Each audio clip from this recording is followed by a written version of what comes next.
Hello viewers, welcome to the reasoning classes.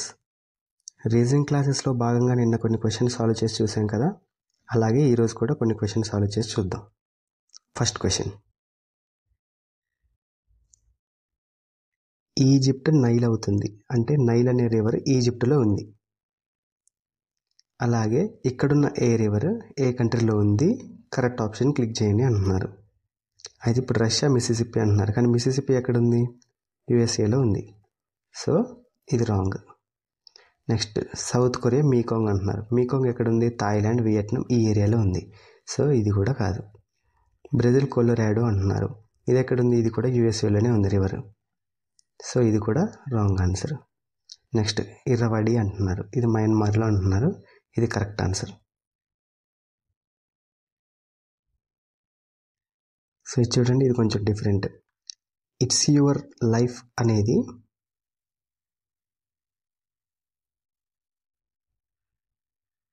ఇక్కడ it's your life అనేది మనకి AO BO CO అయింది. అలాగే ఇట్స్ యువర్ ఫుడ్ అన్నది బిఏసిఓ బిఓ అయింది.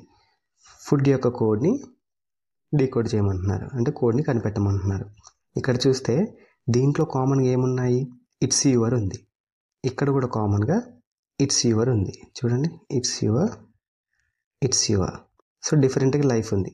అంటే ఈ రెండిట్లో కామన్గా కాకుండా డిఫరెంట్గా ఉన్నదే కదా ఫుడ్కి కోడ్ అవుతుంది. సో ఈ రెండిట్లో కామన్గా ఏమున్నాయి చూడండి. ఇక్కడ బిఓ ఉంది, ఇక్కడ బిఓ ఉంది, ఇక్కడ సిఓ ఉంది, ఇక్కడ సిఓ ఉంది. డిఫరెంట్గా అంటే అక్కడ కామన్గా లేనిది ఏంటి? బిఏ. అదే ఫుడ్ యొక్క code. So option 3 is the right answer. Third question, ఇక్కడ చూడండి, మధ్యలో చిన్న చిన్న గ్యాప్స్ ఇచ్చి ఆ గ్యాప్స్ని ఫిల్ చేయమని అడుగుతున్నాడు.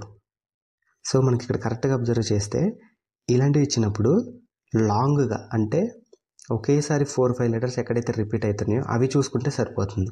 ఇక్కడ చూడండి, బిఏఎన్ఏ ఉంది, ఇక్కడ ఎన్ఏఎన్ఏబి ఉంది, ఇక్కడ ఎన్ఏఎన్ఏబిఏ ఉంది. అంటే ఎన్ఏఎన్ఏబిఏ అయినా రిపీట్ అవుతుంది, లేదా బిఏఎన్ఏ ఇలా అయినా స్టార్ట్ అవుతుంది. సో ఇక్కడ ఎన్తో స్టార్ట్ అయింది కాబట్టి ఎన్ఏ, ఇది చూడండి ఎన్ఏఎన్ఏబిఏ అంటున్నారు, కానీ ఇక్కడ ఎన్ఏ తర్వాత బిఏ ఉంది. సో ఎగ్జాక్ట్గా ఇదని చెప్పలేము. మనం ఇక్కడి నుంచి స్టార్ట్ చేసి చూడండి, ఎన్ఏబిఏఎన్ఏ ఇది ఛాన్స్ ఉంది, కానీ ఇది మనకు తెలిసిన వర్డేనండి. యాక్చువల్గా అయితే ఇది బనానా. చూడండి, బిఏఎన్ఏఎన్ఏ, తర్వాత మళ్ళీ బిఏఎన్ఏఎన్ఏ, తర్వాత మళ్ళీ బిఏఎన్ఏఎన్ఏ, తర్వాత బిఏఎన్ఏఎన్ఏ, తర్వాత ఇక్కడ ఏ వస్తుంది. సో ఏఎన్బిఏఎన్ ఎక్కడుందో చూడండి, A N B A N. So option 4 is the right answer. Next question,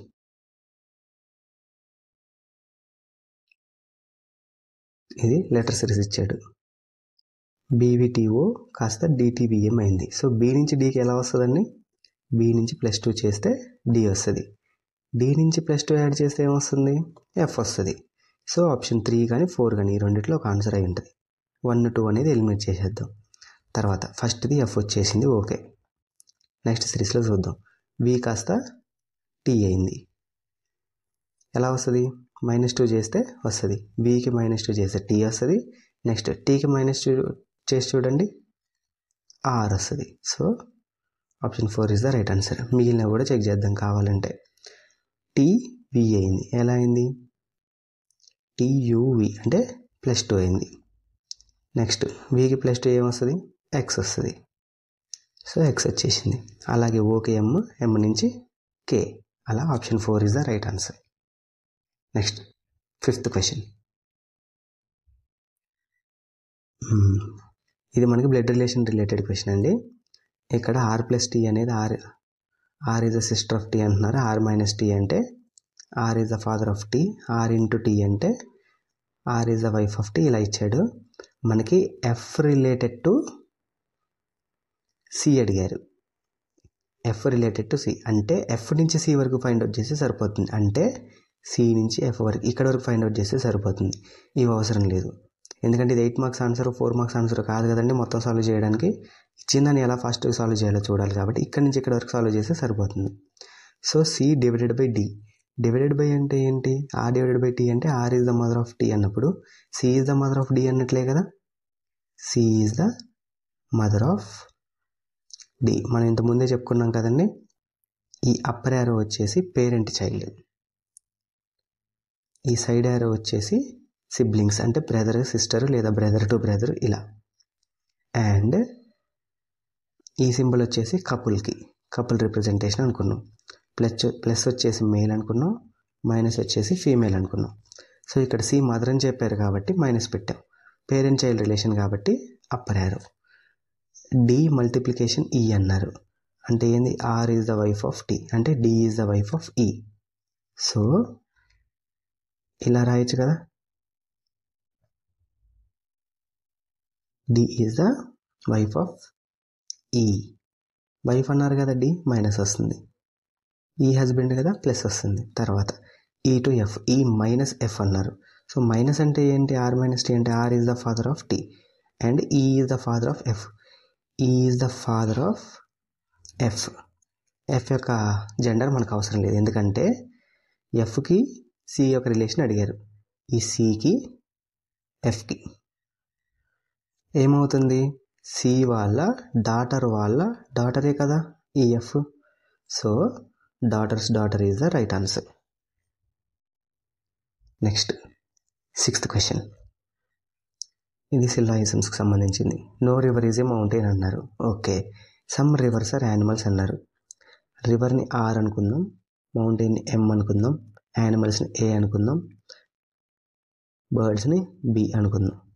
so ఇక్కడ రిప్రజెంట్ చేద్దాం. Some rivers are animals, river అనుకోండి, యానిమల్స్ సరిపోయింది కదా. సమ్ బర్డ్స్ ఆర్ మౌంటైన్స్, బర్డ్స్కి మౌంటైన్స్కి రిలేషన్ ఇచ్చాడు. మౌంటైన్ అనుకోండి, బర్డ్ అనుకోండి. సమ్ బర్డ్స్ ఆర్ మౌంటైన్స్ అయ్యాయి. So no river is a mountain. రివర్కి మౌంటైన్కి ఎలాంటి రిలేషన్ లేదు, అంటే రివర్స్ మౌంటైన్స్ అవ్వవు అని చెప్తున్నారు. సో కన్క్లూజన్ చూద్దాం. No animal is a mountain అన్నారు. యానిమల్ మౌంటైన్, యానిమల్కి మౌంటైన్కి డైరెక్ట్ రిలేషన్ లేదు. సో మన యాక్చువల్గా అయితే ఇది స్టేట్మెంట్ ఓకే, కానీ స్టేట్మెంట్లో ఇది కేస్ 1 మాత్రమే. కేస్ 2 తీసుకుంటే ఇది రివర్ తీసుకొని, ఇది యానిమల్ తీసుకొని, ఇది మౌంటైన్ తీసుకొని, ఇది బర్డ్ లాగా తీసుకోవచ్చు కదా. అప్పుడు యానిమల్కి బర్డ్కి చిన్న రిలేషన్ ఉండి యానిమల్ బర్డ్ ఉన్నట్లే కదా. సో ఈ కేసు ప్రకారం ఈ 2 no river is a mountain అనేది రైట్ అవుతుంది. ఈ కేసు ప్రకారం రాంగ్ అవుతుంది. సో ఎగ్జాక్ట్గా చెప్పలేము. సో కన్క్లూజన్ 1 అనేది ఎగ్జాక్ట్గా చెప్పలేము కాబట్టి wrong. No river is a bird అన్నాడు. రివర్కి బర్డ్ కూడా అంటే ఇప్పుడు కేస్ 3 తీసుకుంటే ఇది రివర్ అవుతుంది, ఇది యానిమల్ అవుతుంది, ఇది బర్డ్ అనుకోండి, ఇది మౌంటైన్ అనుకోండి. ఈ కేస్ 3 ప్రకారం బర్డ్కి అండ్ రివర్కి చిన్న రిలేషన్ ఉన్నట్లే. సో ఈ కేస్ 3 ప్రకారం ఈ 3 అనేది రాంగ్ అవుతుంది. కానీ 1 ప్రకారం చూసుకుంటే ఆ రెండింటికి రిలేషన్ లేదు కాబట్టి రైట్ అవుతుంది. సో ఇది మళ్ళీ కాంట్రవర్షియల్ అవుతుంది. సో ఇలాంటి స్టేట్మెంట్స్ ఎగ్జాక్ట్గా చెప్పలేము, రాంగ్ అవుతుంది. సో ఈ 2 స్టేట్మెంట్స్ కరెక్ట్ అనేది చెప్పలేము మనం. ఈ 2 కన్క్లూజన్స్ కరెక్ట్ అని చెప్పలేము. So neither conclusion 1 Nar 2 follows. 2 is the right answer. Next question 7th question. VO 39, TM 35, RK 31, PI 27 అన్నారు. ఫస్ట్ నెంబర్స్ చూద్దాం, ఎందుకంటే ఇక్కడ చూసినట్టయితే నెంబర్స్ 4 డిఫరెన్సే ఉన్నాయి. సో నెంబర్ ఫైండ్ అవుట్ చేసిన అయిపోతుంది కదా. 39 నుంచి 35కి వచ్చేసరికి -4 రెడ్యూస్ అయింది. 35 నుంచి 31కి వచ్చేసరికి మళ్ళీ -4. 31 నుంచి 27కి వచ్చేసరికి మళ్ళీ -4. నెక్స్ట్ మళ్ళీ 27కి -4 చేస్తే ఏమొస్తుంది? 23 వస్తుంది. ఆబ్వియస్గా 23 ఒకటే ఆప్షన్ ఉంది. Option 2 is the right answer. Next question. ఈ సిస్టమ్ని ఇంగ్లీష్ ఆల్ఫాబెటికల్ ఆర్డర్ లాగా చేంజ్ చేస్తే ఎన్ని చేంజ్ అవుతుంది అని అడిగాడు. ఇది చాలా ఇంపార్టెంట్ అండి. మనకి చేంజ్ అయినా అడిగాడా, చేంజ్ అవ్వని అడిగాడా? ఇక్కడ చేంజ్ అవ్వాలి అని అడిగాడు. సో ఫస్ట్ సిస్టమ్ రాసుకుందాం. SY STEM. ఇప్పుడు మనం ఆల్ఫాబెటికల్ ఆర్డర్లో రాసుకుందాం. ఆల్ఫాబెటికల్ ఆర్డర్ ప్రకారం ఇక్కడ E వస్తుంది, తర్వాత M, తర్వాత S, మళ్ళీ S, T, Y. How many will change అని అడిగాడు. ఎన్ని చేంజ్ అయ్యాయి చూద్దామా? ఇది చేంజ్ అయింది కదా, SE అయింది. ఇది చేంజ్ అయింది కదా, ఇది చేంజ్ అవ్వలేదు. ఇది చేంజ్ అయింది, ఇది చేంజ్ అయింది, ఇది చేంజ్ అయింది. మొత్తం ఎన్ని చేంజ్ అయ్యాయి? 5 చేంజ్ అయ్యాయి. So option 1 is the right answer. So 9th question. ఇక్కడ ఏం చెప్పాడు? ప్లస్ మైనస్ ఇంటర్చేంజ్ చేశాను, ఇంటూ డివైడ్ బై ఇంటర్చేంజ్ చేశాను అని అంటున్నాడు. సో చూద్దాం. 4 ఇంటూ 6 మైనస్ 91 ఇంటూ కాస్త డివైడ్ బై అవుతుంది 7 ప్లస్ 5. ఇది సాల్వ్ చేస్తే మనకు ఆన్సర్ వచ్చేసినట్టే. ఇప్పుడు 91 7 ఎంత వస్తుంది? 6 4 24. ఓకే. మైనస్ ఈ 91 7 7 1 7 21 మిగులుతుంది. 7 3 తర్వాత ప్లస్ 5. ఇది సాల్వ్ చేసి చూడండి ఎంత వస్తుంది. 24లోంచి 13 పోతే ఎంత వస్తుంది? 11 వస్తుంది. 11 ప్లస్ 5 ఎంత? 16. So option 2 is the right answer. 10th question. ఇక్కడ మనం కరెక్ట్గా చూడండి. ఆడ్ 1 అవుట్ అడిగాడు కింద ఇచ్చిన 4గిట్లో. సో ఈ కాస్త ఈజే కాస్త ఓటీ అంటున్నాడు. చూద్దాం. ఈ నెంబర్ ఎంత? 5. ఇది 15. టీ నెంబర్ ఎంత? 20. జే నెంబర్ ఎంత? 10. అంటే 5 నుంచి 15కి రావడానికి 10 యాడ్ అయింది. 10 నుంచి 20కి రావడానికి కూడా 10 యాడ్ అయింది. నెక్స్ట్ సెకండ్ సాల్వ్ చేసి చూద్దాం. పీ నెంబర్ ఎంత? ఫస్ట్ ఏ నుంచి జెడ్ వరకు ఇలా రాసుకోండి. ABCD ఇలా జెడ్ వరకు నెంబర్స్ రాసుకొని చూసుకోండి, మీకు అర్థమైపోతుంది ఏ నెంబర్ ఎంత వస్తుంది అన్నది.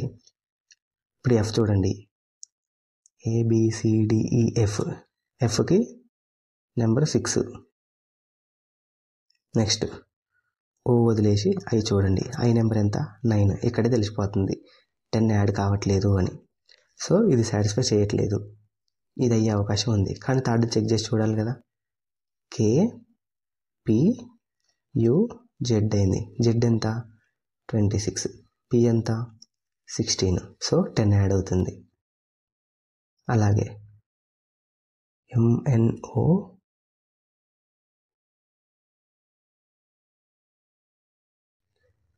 కే నెంబర్ ఎంత వస్తుంది? 9 వస్తుందా? లేదు, 11 వస్తుంది. యూ నెంబర్ ఎంత వస్తుంది? 21 వస్తుంది. సో ఇక్కడ కూడా 10 యాడ్ అవుతుంది. సో ఇక్కడ 10 యాడ్ అవుతుంది, అంటే ఇది కూడా సాటిస్ఫై చేస్తుంది. అలాగే సి నెంబర్ 3 కదా, ఎం నెంబర్ 13 కదా. సో 10 సాటిస్ఫై చేస్తుంది. అంటే ఇది అంటే ఫస్ట్ది, థర్డ్ది, ఫోర్త్ది సాటిస్ఫై చేస్తున్నాయి, కానీ సెకండ్ది సాటిస్ఫై చేయట్లేదు.